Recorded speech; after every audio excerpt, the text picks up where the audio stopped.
Welcome to another FL Studio exclusive. I am Anthony Meadows. If you like what we're doing on this channel, if it's helpful at all, if you want to see more content or you want me to go into either further detail, just like and subscribe, share. It's the way that content creators can get in touch with their audience and know what they want.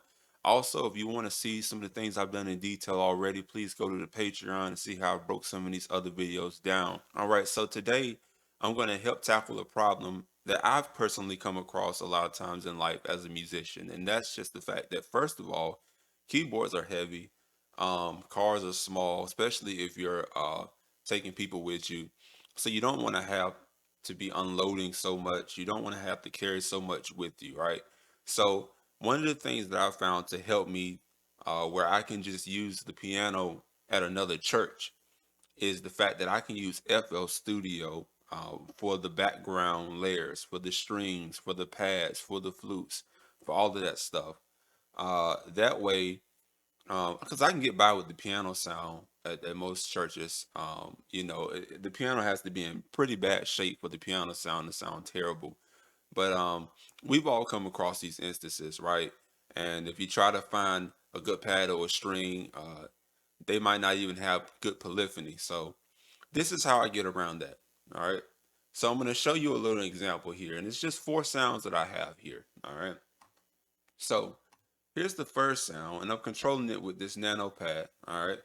So here's the first sound here. All right. And I'm just in the key of B flat, if you're wondering. All right. So this little above cloud sound, all these sounds come with FL Studio. All right. So we have this one. Here's my second sound here. All right. Nice little angelic pad sound. Don't really know how to pronounce that. I guess Amy Lee. Here's the other sound that I have here. Nice little sequence bass sound right there. All right. And then the other thing I have here is just a regular old string. It's called all slow strings in the flex.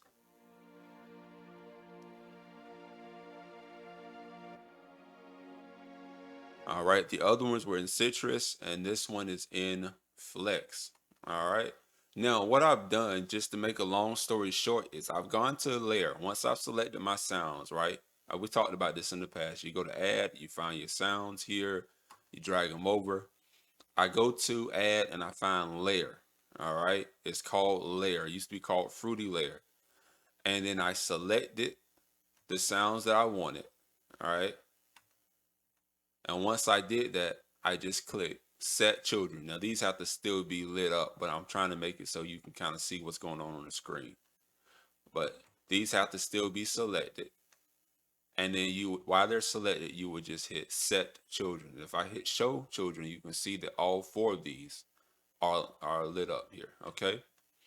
And the only ones that aren't are the two sounds that I use for my click track. Now, usually I would do this, I would do an extended version of this video on Patreon, but instead I'm going to do a whole nother version of this video on Patreon along with this, explaining what I have going on in my mixer track, because there are a lot of different EQ plugins, a multi-band compressor here. Um, you got a regular EQ here that I use to subtract, another EQ, a limiter, and a compressor at the same time. So just a lot of things going on each one of my instruments here.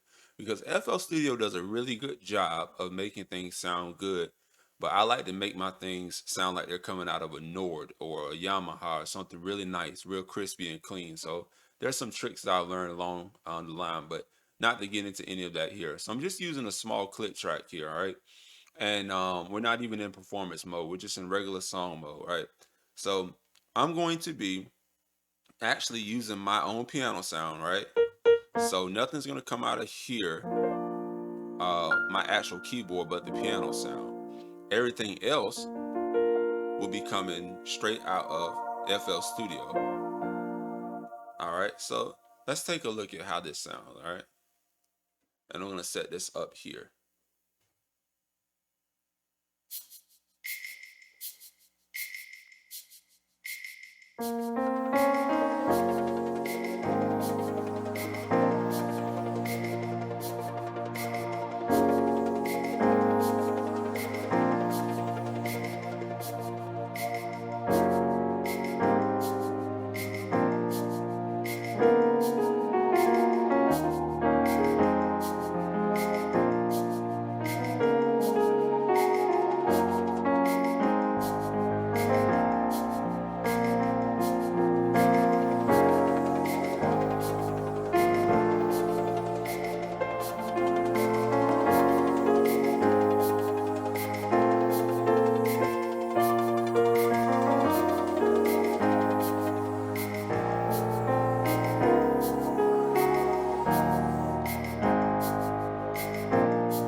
All right, so that's a good little idea of just kind of scratching the surface of some things that you can do once you layer things up. And like I said, I mean, it's really cool because you have all of these things you can express yourself with, and the other thing is that it syncs up to the tempo, right? So I have this tempo on 160, so I'm just gonna hold down the chord real quick. All right, and watch what happens when I lower the tempo.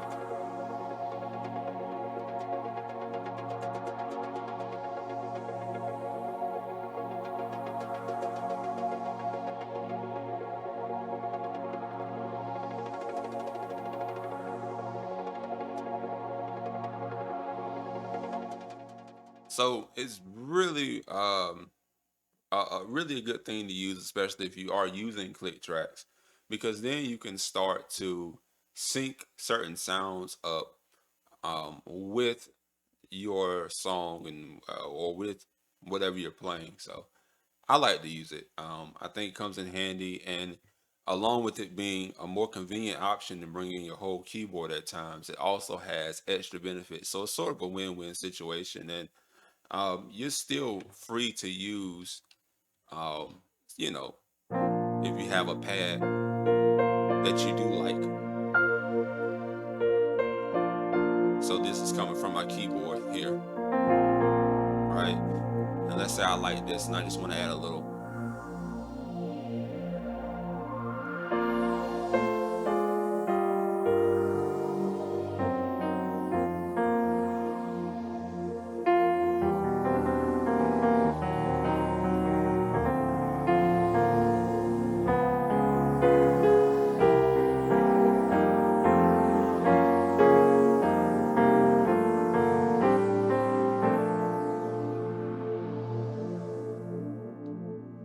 So, hope you enjoyed it. And check out the Patreon if you want to understand a little bit more about the mixing setup. Other than that, I am out. Peace.